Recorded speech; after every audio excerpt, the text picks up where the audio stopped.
Salut tout le monde, c'est Ophairo. Aujourd'hui on se retrouve pour une nouvelle vidéo dans laquelle je vais vous expliquer un petit peu comment je tourne mes edits. Je vous mets quelques liens de vidéos que je fais d'habitude dans la vidéo. Donc un petit peu au niveau du tournage, au niveau du matériel que j'utilise, au niveau du montage. Donc vous allez voir un petit peu mes astuces. C'est parti.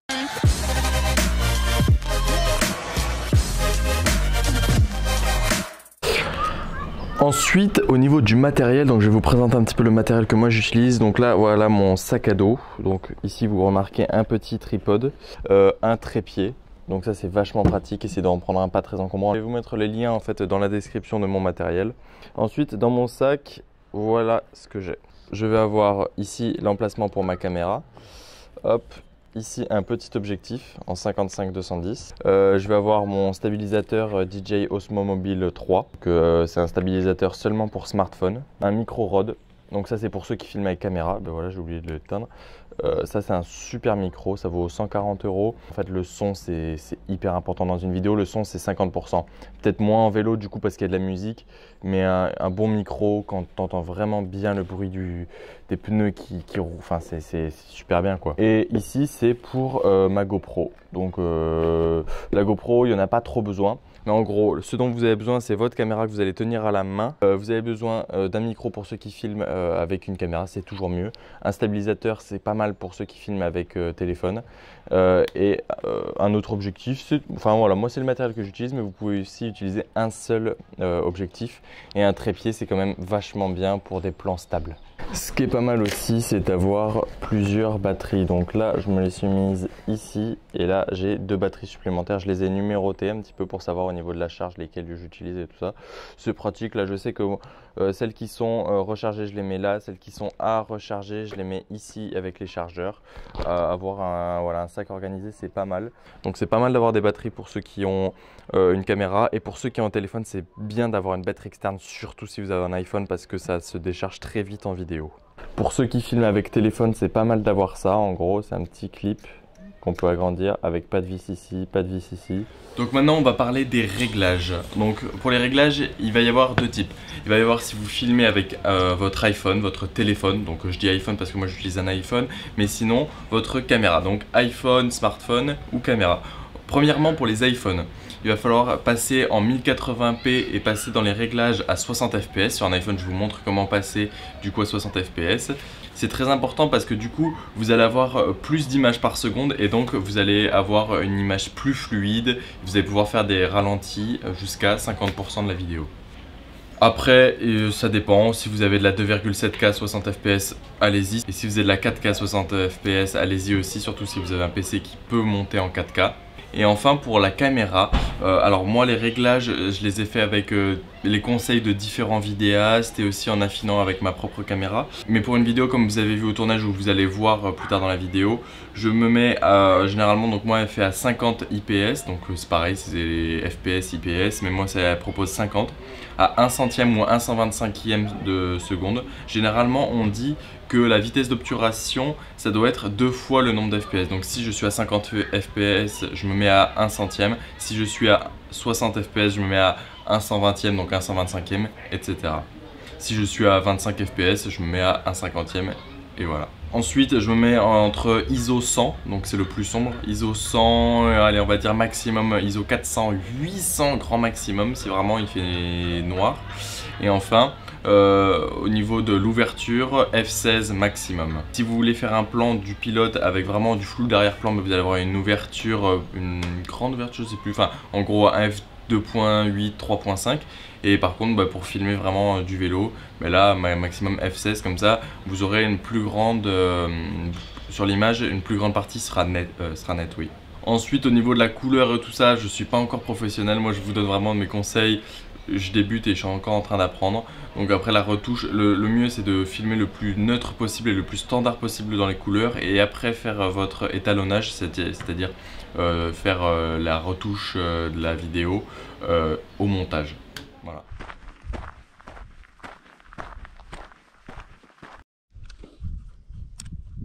Mais là ils ont ouvert une ligne après le... Enfin ils ont changé la ligne. Oui, j'ai vu, elle est cool. Ouais.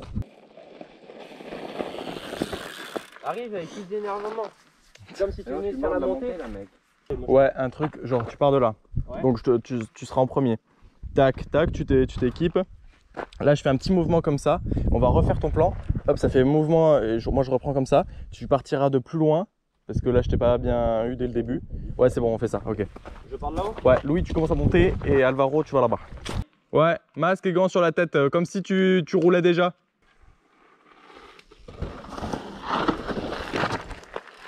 Et attends, je fais le mec désespéré qui est là ou... Ah ouais, tu sais.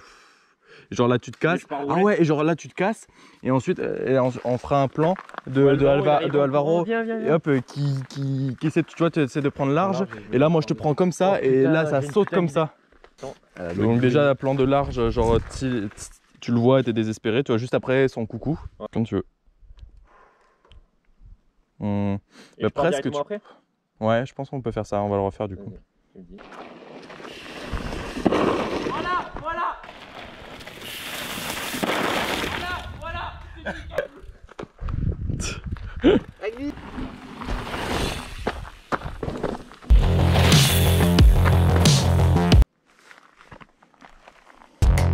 Tac, direct le capuchon. Tac.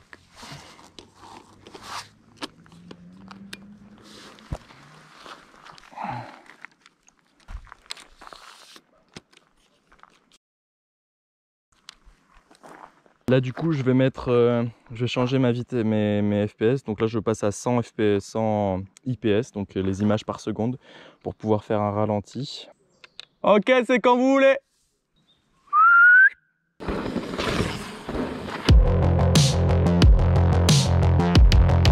Donc là je vous explique, donc j'ai mis pareil trépied, long objectif, 100 FPS, et en gros là ils vont sauter la table. Et donc je vais essayer de faire un petit mouvement de caméra comme ça qui monte. Comme ça, quand ils arrivent, hop, la caméra en l'air.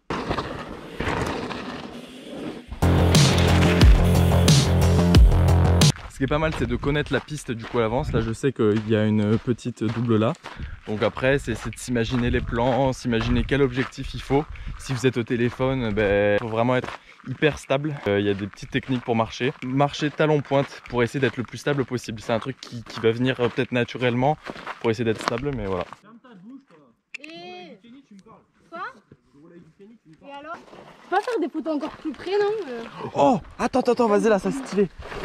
Tu prends un râteau, c'est mieux. Tu veux que je t'aide ou pas?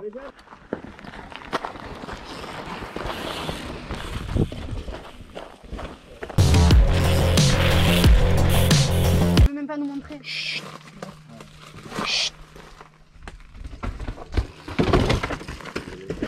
Ah, c'est parfait. Mais non. Ah, c'est parfait.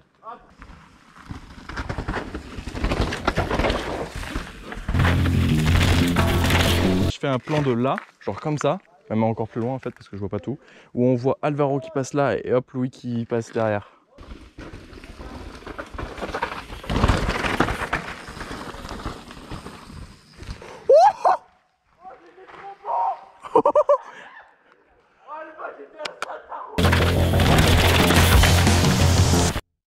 Oh les gars, c'est le meilleur plan de la vidéo.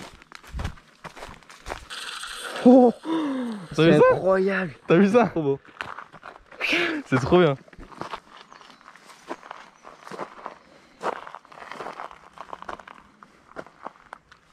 Et là je vais faire des petits plans de coupe genre. Ouais, regardez-moi.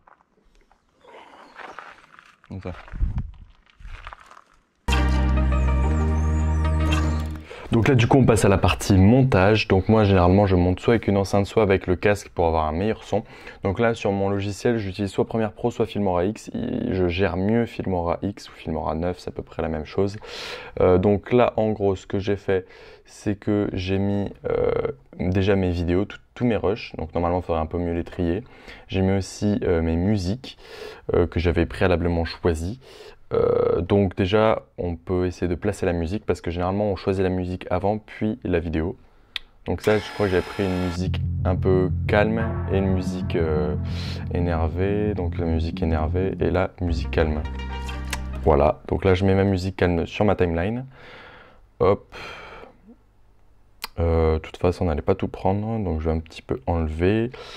Ce que je vais faire, si on regarde un peu la vidéo, il y avait des plans un petit peu tranquilles, avec la musique tranquille, et ensuite ça passe à une musique un peu énervée. Donc je vais pas faire exactement la même vidéo parce que je me rappelle plus exactement les plans à la seconde près que j'avais fait. On va un peu improviser, je vais essayer d'aller vite pour pas que les vidéos soient trop longues. Donc là on regarde un petit peu, j'avais fait des petits plans de coupe. Donc là par exemple la remorque. Donc là par exemple je peux sélectionner de là. Hop. Enfin, c'est pas très stable, de toute façon on pourra en rajouter. Donc de là à là, tac. Essayez de bien connaître des raccourcis clavier, c'est vraiment la vie. On va prendre ça, tac. Montage, hop, pareil, j'ai pris ça.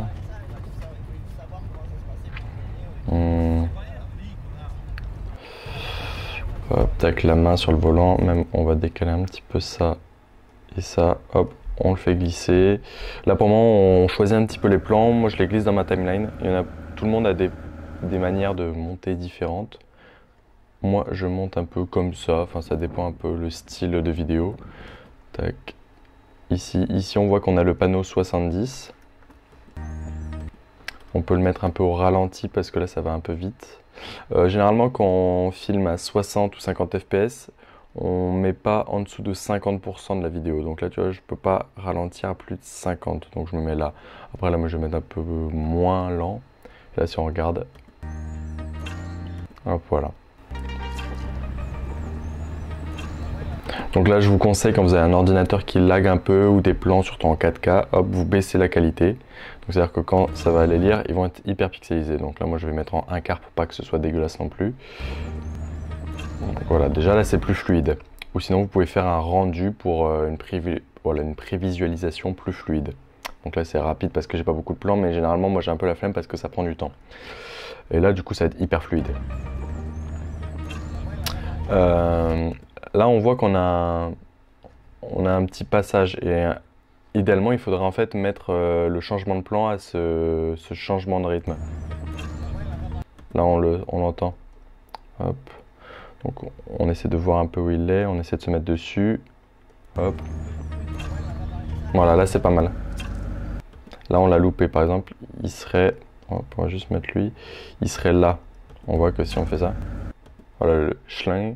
Hop, il y a la vidéo qui arrive pile poil à ce moment. Donc lui, à la limite, hop, on peut le ralentir un peu si on veut. Hop.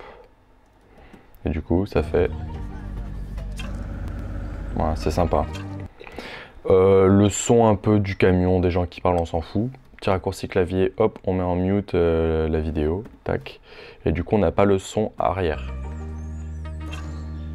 Des fois, ça peut être un peu bof. Des fois, ça peut être bien. Ça dépend le son qui est à l'arrière. Là, par exemple, on voit que c'est...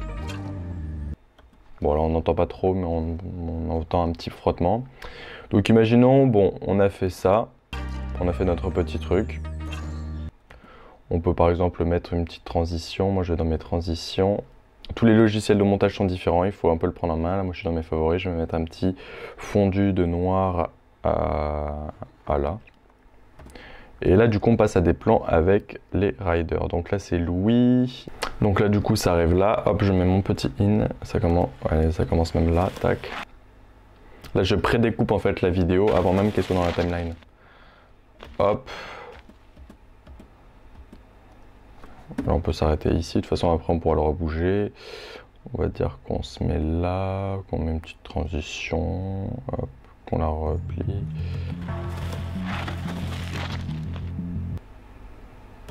Hop, on retourne dans les médias. Ici, on a quoi? À gauche? Ouais. Donc là, hop. On va mettre un petit in. Hop, tac. Out. Et on fait comme ça. Hop. Donc là, si on lit, c'est pas parfait. J'ai pas envie de m'y attarder dessus. De toute façon, vous avez vu la vidéo originale qui est dans la description. Donc là, hop. Ouais, c'est pas ouf, mais on va laisser comme ça c'est quoi? Ok, donc ça c'est pour après. Après, le mieux c'est de vous y retrouver un peu dans vos plans, de les renommer ou de dire un petit peu. Donc là, on a vu qu'il regardait. Je crois que c'était le dernier qui était bon. Tac. Hop. Donc là il regarde vers le rider, donc à gauche, hop, même s'il y a un peu trop de latence, on va faire ça. Non, hop, je vais verrouiller mon audio. Donc là il tourne la tête et ça change de plan. On regarde. Hop. Mais là je me rappelle plus ce que j'avais mis. Ah ouais, et lui il fait ça, et même ça arrive pas jusque là. Tac, il tourne pas, il fait ça. Ensuite moi je viens mettre lui. Voilà, sur ce, j'espère que cette vidéo vous aura plu parce que c'est quand même le plus important. Vous aurez vu un petit peu comment j'ai tourné donc cette vidéo et c'est les méthodes que j'utilise pour les autres vidéos. J'ai encore beaucoup à apprendre, donc cette vidéo ne reflète pas ce qu'il faut faire dans l'absolu, c'est juste des conseils vraiment pour les débutants, ce sont déjà des bases. Si vous avez des questions, n'hésitez pas dans les commentaires ou par message sur Instagram. Et puis sur ce, on se dit à la semaine prochaine pour une nouvelle vidéo. C'était LoFaero.